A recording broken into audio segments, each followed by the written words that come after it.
अब आते हैं धर्म वाले सेक्शन पे। सबसे पहली जो किताब मुझे नज़र आ रही है वो है समाज और राजनीति दर्शन एवं धर्म दर्शन, डॉक्टर रमेंद्र की। ये अच्छी किताब है, पढ़ सकते हैं। फिर भारतीय दर्शन की रूपरेखा बाय हरेंद्र प्रसाद सिन्हा। अगली किताब है तुलनात्मक धर्म दर्शन बाय यामसी। उसके बाद इसमें जो किताबें हैं वो आप एक बार ज़रूर खरीदें। छोटी छोटी किताबें हैं अलग अलग टॉपिक पर। परमहंस योगानंद जी की, जिसकी एक किताब आप सबने पॉपुलर है, काफ़ी सुनी होगी। इस किताब में छोटे जैसे चिंता मुक्त जीवन, 13 ऐसे छोटे छोटे किताबें हैं। जीवन का पुनर्निर्माण, इस वाले बुक का रिव्यू मैं दे दूंगा, आप वहां से जाके उसका लिंक भी दे दूंगा, आप वहां से खरीद सकते हैं। ये काफ़ी अच्छा पिक हो सकता है यदि आप किताब पढ़ना शुरू करने वाले हैं तो। फिर ये गीता प्रेस की श्रीमद् भागवत गीता है। उससे पहले यहाँ पर जो किताबें हैं उस सारे को देख सकते हैं। भक्ति योग bye Swami Vivekananda, Shakti by Rhonda Byrne, freedom from the known by J Krishnamurti, Yatharth Gita by Swami अरगरानंद,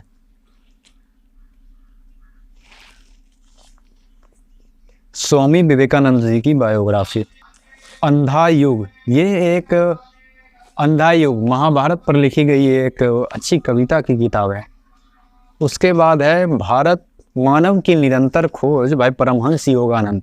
इस किताब को आप ज़रूर पढ़ें, ये काफ़ी अच्छी किताब है। उसके बाद है केवल्य दर्शन, श्री श्री स्वामी श्री युक्तेश्वर जी गिरी की है। इसी किताब को अभी नहीं पढ़ें। केवल्य काफ़ी अच्छा एक दर्शन है, उसे आप पढ़ सकते हैं।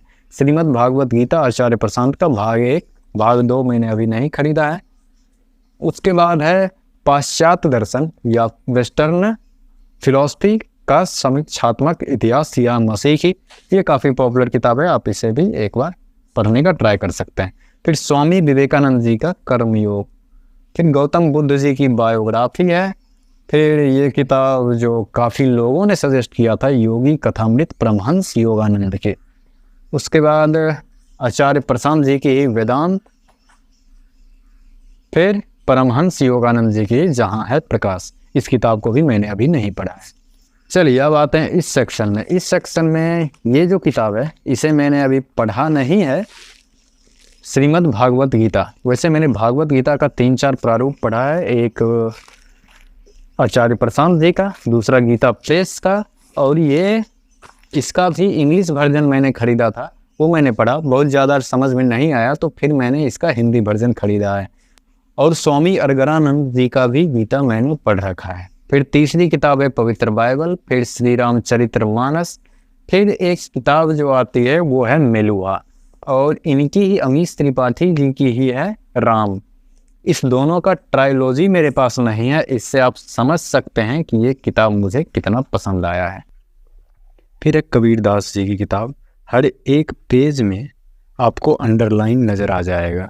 एक एक दोहा इनका इतना ज़बरदस्त है कि आप कोई भी पेज बिना अंडरलाइन किए आगे बढ़ ही नहीं सकते, तो इस किताब को भी आप पढ़ सकते हैं।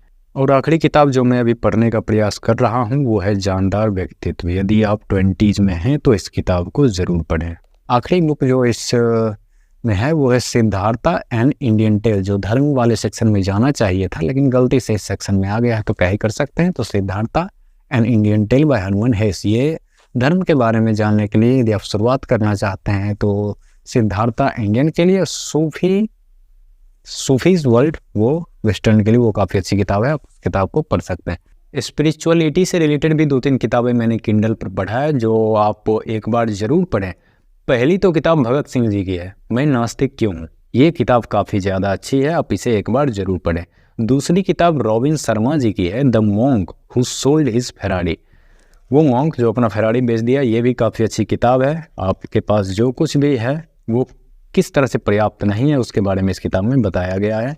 फिर है ताओ दे चिंग की लाओ तो, जो वो कविता का एक संग्रह है जो काफ़ी अच्छा किताब है, काफ़ी मोटिवेशनल है। संदीप महेश्वरी जी ने भी इस किताब को सजेस्ट किया था, आप इस किताब को भी पढ़ सकते हैं।